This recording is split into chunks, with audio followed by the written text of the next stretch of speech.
शहरामध्ये प्रशासनाकडून मॉक ड्रिलचे सादरीकरण. भारत-पाक तणावानंतर केंद्र सरकारने नागरिकांच्या सतर्कतेच्या दृष्टीने 7 मे रोजी संपूर्ण भारतभर मॉक ड्रिलचे सादरीकरण करण्याचे आदेश दिले आहेत. त्या अनुषंगाने शेगाव शहरामध्ये तहसील, नगरपालिका, पोलीस, महसूल, रुग्णालय यासह विविध शासकीय यंत्रणांच्या संयुक्त विद्यमानाने प्रात्यक्षिक करण्यात आले. या निमित्ताने शहरातील गांधी चौकात आपत्कालीन परिस्थितीत नागरिकांनी सतर्क कसे राहावे, नागरिकांनी घ्यावयाची काळजी याबाबत प्रात्यक्षिकासह अधिकारी वर्गाने मार्गदर्शन केले.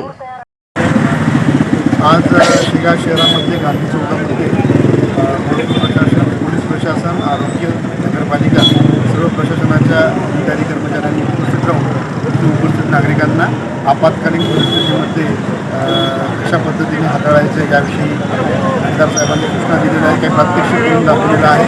त्या अनुषंगाने जनतेपर्यंत, लोकांपर्यंत या गोष्टी पोहोचाव्या हा एक प्रशासनाचा हेतू होता. त्या अनुषंगाने आज या ठिकाणी मॉक ड्रिल पार पाडण्यात आली. आपत्कालीन परिस्थितीमध्ये नागरिकांनी कसा प्रतिसाद द्यावा, तसेच काय काय करावे यासाठी या मॉक ड्रिलचे आयोजन करण्यात आले होते.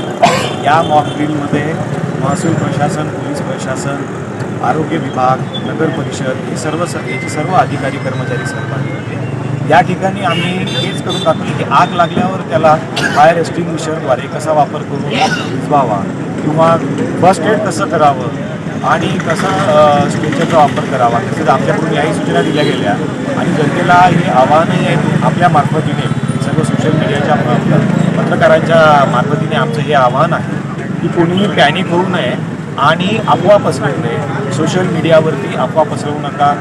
तसंच आपल्याकडे आपत्कालीन परिस्थितीमध्ये ज्या गोष्टी कराव्या लागतात, उदाहरणार्थ टॉप फ्लोअरचा वापर करू नका. ज्यावेळेस सायरन वाजेल त्यावेळेस टॉप फ्लोअरचा अवॉइड करायचा. बेसमेंटला आपण आश्रय घ्यायचा. खिडक्यांपासून आपण दूर राहायला पाहिजे. टेबलाखाली किंवा दरवाजाच्या कमानीखाली आपण मुटकळ करून म्हणजे शरीर जवळ करून बसलं पाहिजे. तसंच पिण्याच्या पाण्याचा आणि वापरण्याच्या पाण्याचा काळजीपूर्वक वापर करा. साठवणूक करा. ड्राय राशन यूज करा. तुमच्याकडे रिचार्जेबल बॅटरीज असतील तर रिचार्जेबल बॅटरी यूज करा. फर्स्ट एडचं साहित्य असेल ते फर्स्ट एडचं साहित्य वापरा. तसेच मेडिकलची यादी, इमर्जन्सी नंबर्सची यादी तुमच्याकडे ठेवा. डॉक्टर्सची यादी ठेवा. सगळ्यात महत्त्वाचं आपल्या खिशामध्ये आधार कार्ड आणि पॅन कार्ड पण ठेवा. थोडी कॅश पण थोडं स्वतःबरोबर असू द्या.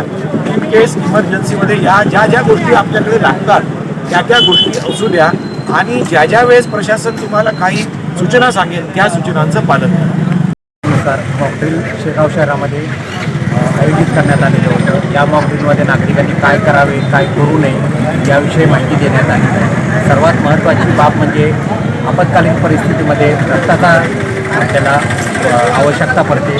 तर यासाठी सर्व नागरिकांनी त्यांनी रक्तदान शिबिर वेळोवेळी आयोजित केले पाहिजे आणि बाबा पुढच्या परिस्थितीला मात करण्यासाठी आपण आतापासूनच सज्ज झालं पाहिजे.